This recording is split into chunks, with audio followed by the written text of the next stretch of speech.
Imagine por um momento que você é um rei. Não um rei de contos de fadas com poderes ilimitados e súditos perfeitamente obedientes, mas um rei real, com dores de cabeça reais. Sentado em um trono desconfortável, olhando para um reino que, apesar de vasto e rico em recursos, está em completa desordem. Os projetos começam com entusiasmo, mas atolam em burocracia, os seus conselheiros brigam entre si em vez de resolver problemas, e o povo, bem. O povo parece estar sempre insatisfeito, não importa o que você faça. Se essa imagem lhe soa familiar, talvez não seja porque você governa uma terra medieval, mas porque você gerencia uma equipe, um departamento ou uma empresa no mundo moderno.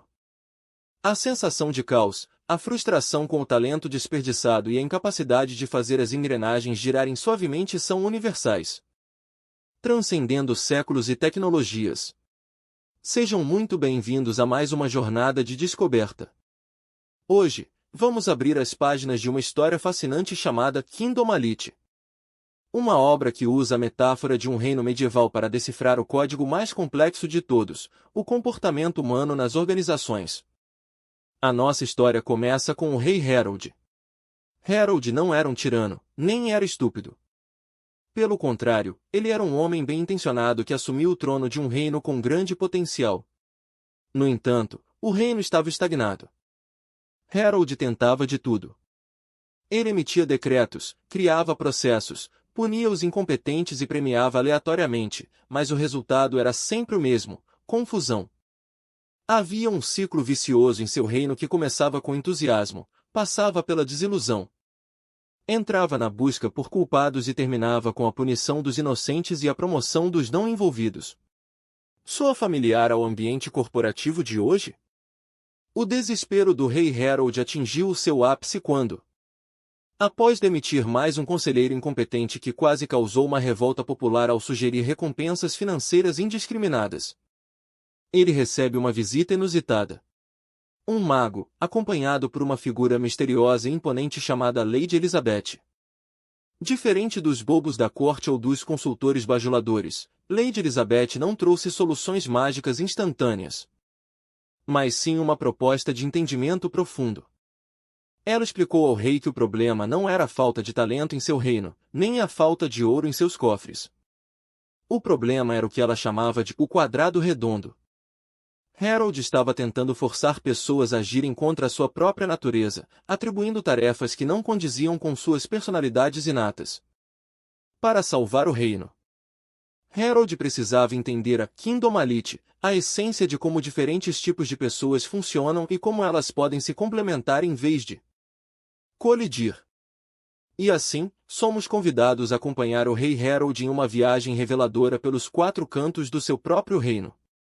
Cada um representando um perfil comportamental distinto, uma bússola para a alma humana. Lady Elizabeth guiou o rei primeiramente para entender as 4 grandes tribos que compunham o seu povo. Imagine um relógio ou uma bússola.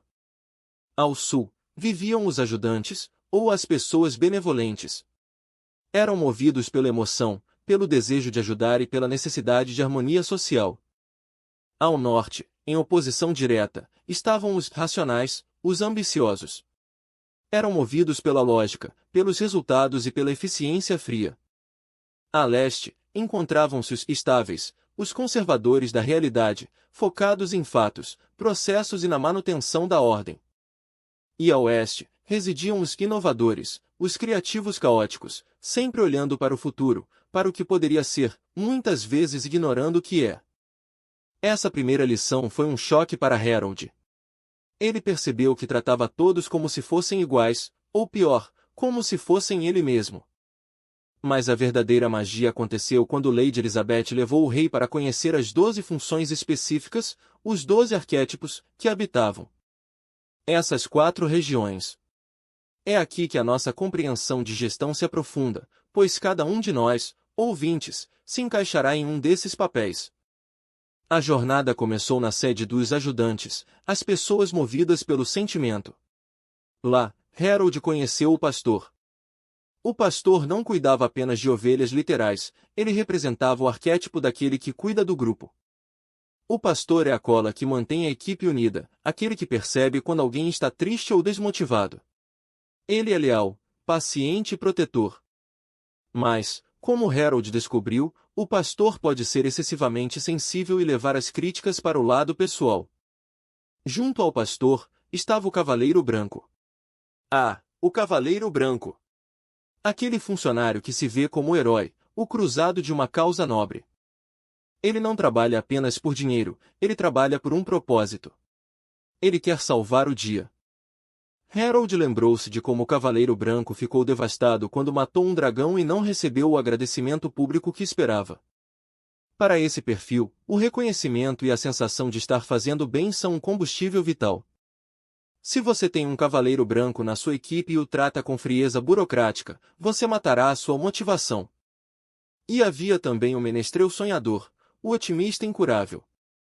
Aquele que sempre vê o copo meio cheio e consegue vender qualquer ideia com charme e entusiasmo, mesmo que falte um pouco de substância prática. Ao sair daquele ambiente acolhedor, mas emocionalmente carregado, o rei foi levado para o extremo oposto, a sede dos ambiciosos, os racionais. A atmosfera mudou drasticamente. Não havia abraços ou canções ali. Havia negociações. O primeiro a recebê-los foi o mercador. O mercador é o mestre das transações. Ele vê o mundo em termos de custo-benefício. Ele é pragmático, focado no lucro e na oportunidade. Para o mercador, não existem sentimentos feridos, existem maus negócios. Harold percebeu como era difícil gerir um mercador se tentasse apelar para a lealdade cega. O mercador precisa ver a vantagem lógica. Ao lado do mercador, estava o formidável Cavaleiro Negro.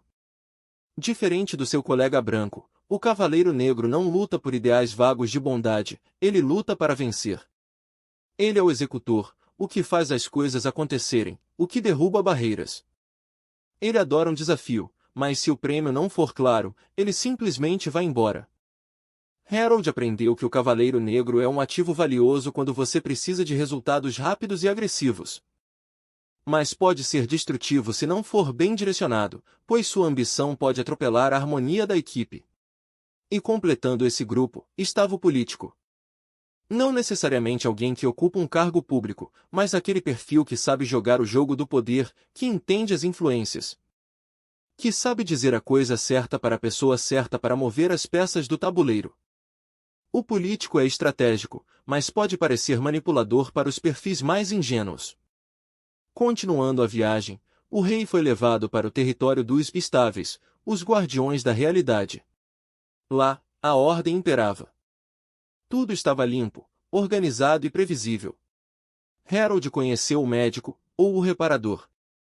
O médico é aquele que conserta o que está quebrado, que tem um diagnóstico preciso e uma aversão ao risco. Primeiro, não cause danos, é o seu lema. Eles são excelentes para manter sistemas funcionando, mas resistem a mudanças bruscas que possam ameaçar a estabilidade. Ao lado dele, o cientista. O cientista é movido pela verdade e pelos dados.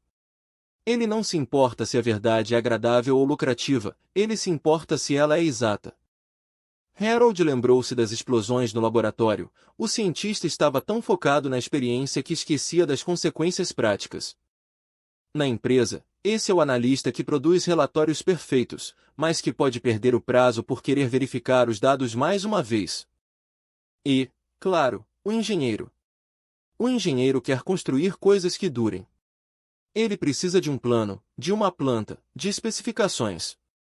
Se você disser a um engenheiro vamos improvisar, você o verá entrar em pânico. Eles são a espinha dorsal de qualquer projeto de longo prazo, garantindo que a ponte não caia, literal ou metaforicamente. Por fim, e talvez o mais desafiador para a mente estruturada de um rei tradicional, foi a visita ao território dos inovadores. A terra do caos criativo. A sede nem sequer tinha ângulos retos, tudo era fluido e estranho. Lá, Harold procurou pelo governante benevolente, o líder carismático que inspira as massas com uma visão de futuro grandiosa. Mas que muitas vezes carece dos detalhes práticos para chegar lá. Encontrou também o bispo, aquele que vê o mundo de uma perspectiva quase mística.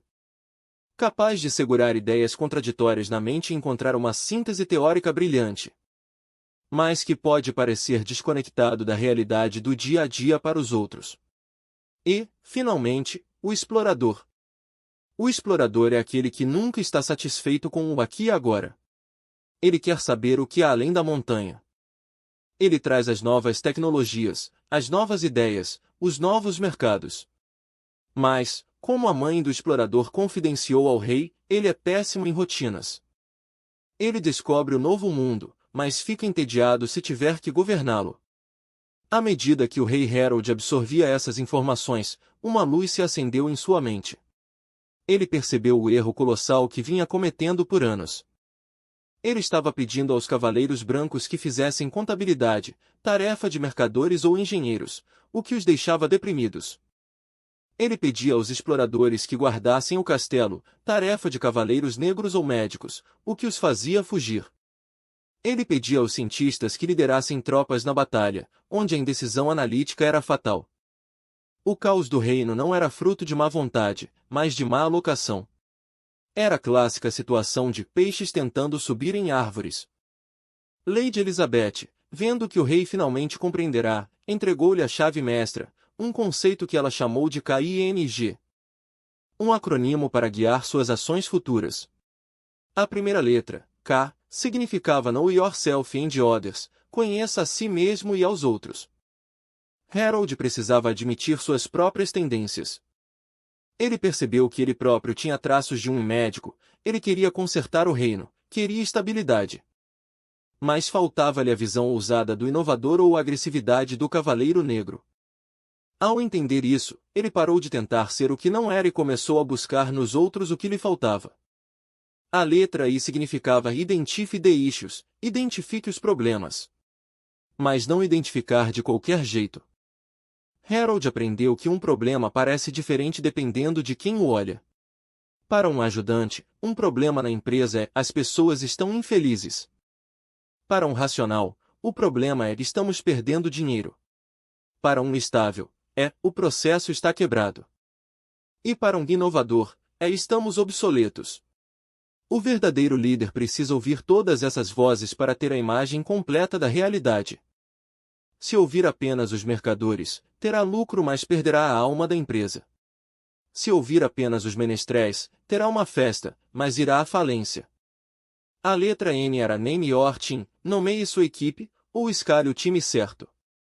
Isso significava colocar as peças no lugar certo do tabuleiro. Harold percebeu que precisava de um cavaleiro negro para liderar suas tropas de choque, alguém focado em vitória. Mas precisava de um governante benevolente para gerir o hospital real, alguém com compaixão e visão. Ele precisava de um engenheiro para construir as pontes, não de um poeta. A magia da gestão estava em alinhar a tarefa com a paixão natural do indivíduo. Quando você faz isso, a motivação deixa de ser algo que você tem que forçar externamente e passa a ser uma chama interna. O explorador não precisa ser mandado explorar, ele vai fazer isso de qualquer jeito. O segredo é dar a ele os recursos para ir e um motivo para voltar. E finalmente, G, Get Goals and Get Going, defina metas e vá em frente. Com a equipe certa e o entendimento claro, a ação torna-se fluida. Mas Harold teve que aprender uma lição final e crucial sobre como implementar isso na prática. E essa lição veio na forma de uma crise iminente, a construção de uma ponte vital para o comércio do reino. O projeto da ponte estava parado.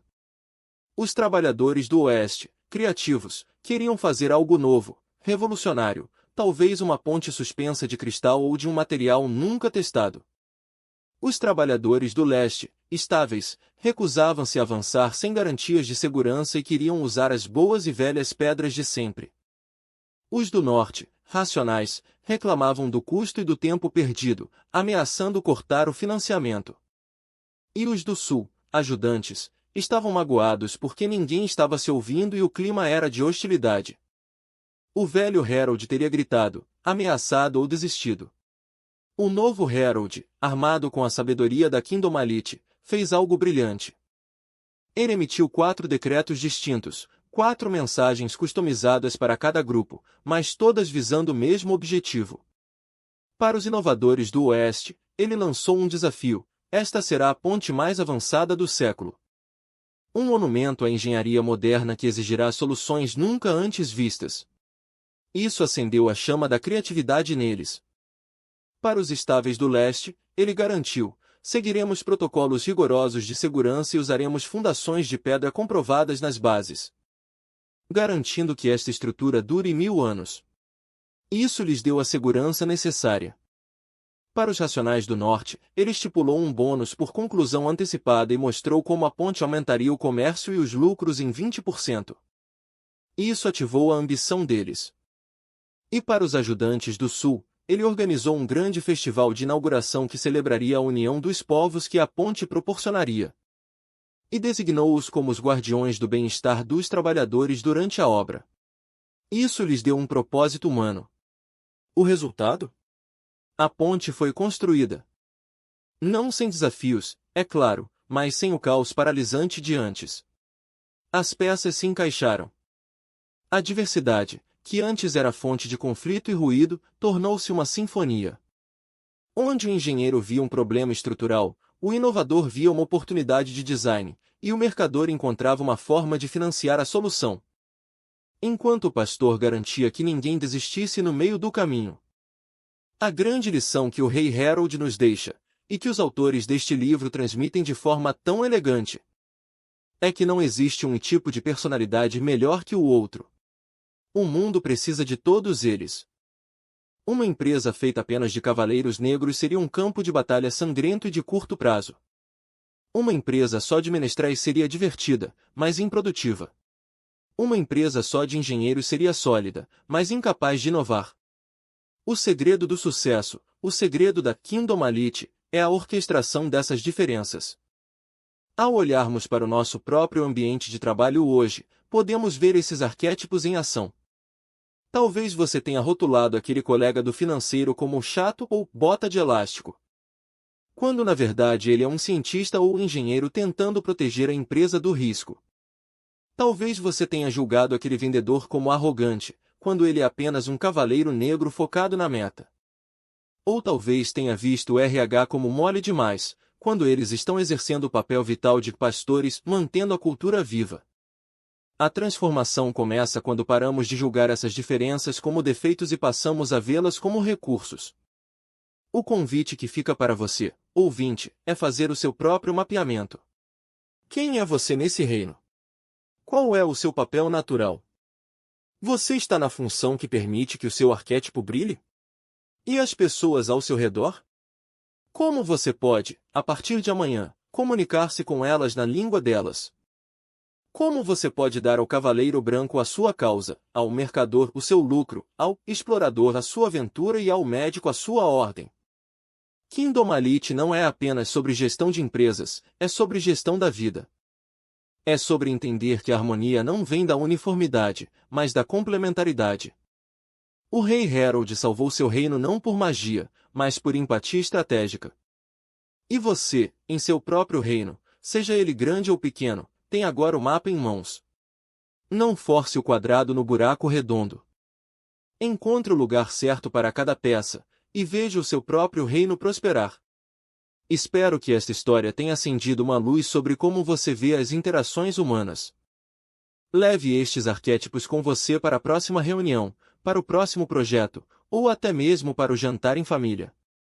Você verá que, por trás das armaduras modernas, dos externos e dos crachás, ainda somos aqueles mesmos personagens medievais. Buscando nosso lugar ao sol, querendo apenas fazer aquilo que nascemos para fazer. Obrigado por nos acompanhar nesta jornada real. Até a próxima, e que o seu reino seja próspero e bem governado.